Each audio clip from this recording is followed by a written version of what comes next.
là, faudrait peut-être s'en occuper. Et puis fermer le rideau. Parce que pour le coup, ça fait pas riche, hein. Excusez-nous, hein. Nous ne sommes pas habitués. C'est la première fois que ça nous arrive. Jacqueline, il faut fermer. On ne touche à rien avant l'arrivée de la police. Et le rideau, il est très bien comme il est. Ah, bon, d'accord.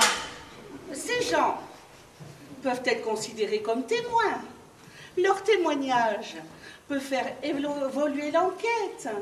Donc, on ne touche à rien. Ben, sois franche pour une fois. Dis plutôt que ça te ferait suer d'être obligé de rembourser toutes les places. Avec ta situation financière délicate et toutes tes dettes accumulées, bah tu te retrouveras dans de beaux draps.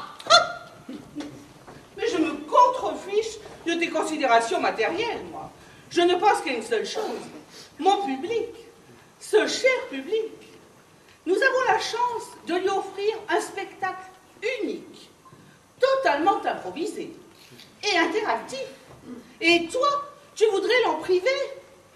Mais tu n'es qu'une petite fonctionnaire théâtreuse.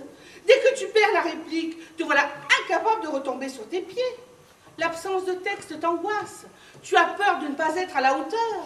Mais retourne en coulisses, ma petite, si tu as peur d'affronter les feux de la rampe. Personne ne te retient. Seul le public jugera.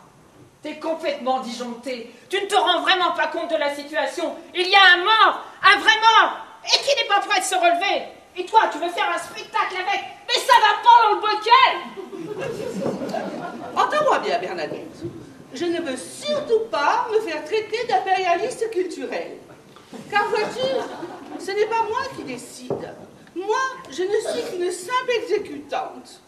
Une exécutante auprès du seul patron qui vaille. Je veux parler du public. Ce cher public, sans qui nous ne serions rien. Ce public qui nous soutient dans la joie, mais aussi dans l'adversité. Je vais donc solliciter le vote du public. Mesdames, mesdemoiselles, messieurs, je remets la décision dans vos mains. Cher public, de votre avis dépendra la suite de cette histoire. Je fais appel à votre réflexion. Que ceux qui veulent que le rideau se ferme lèvent la main. Eh ben, tu vois, c'est concluant. Bravo, cher public. Vous avez fait preuve d'une maturité exceptionnelle. Grâce à votre décision réfléchie, le spectacle peut continuer. Qu'est-ce qu'il faut pas entendre? Alors, j'ai jamais vu quelqu'un d'aussi démago. Mais après tout, je m'en fiche. C'est pour moi le metteur en scène. Hein. Ben, c'est ça. Retourne en coulisses. La fraîcheur te fera du bien. Qu'est-ce que j'apprends? On me dit que Raoul est mort. Eh oui, ma petite Nina. Tout ce qu'il y a de plus mort. Oh, mais quelle belle mort.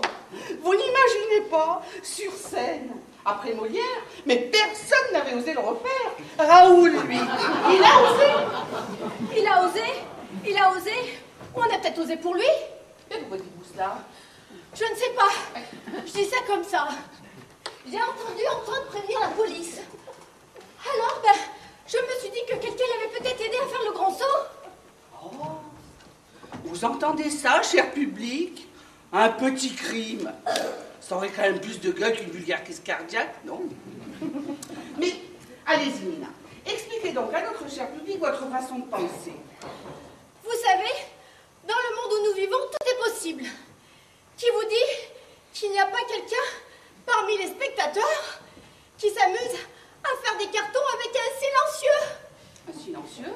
Oui, un silencieux. Un revolver avec un silencieux. Mais vous n'allez jamais au cinéma ou quoi? Mais alors, si ce que vous dites est vrai... Eh bien, il y a peut-être quelqu'un dans la salle qui a flingué Raoul et qui, maintenant, est peut-être en train de nous braquer comme au tir au pigeon.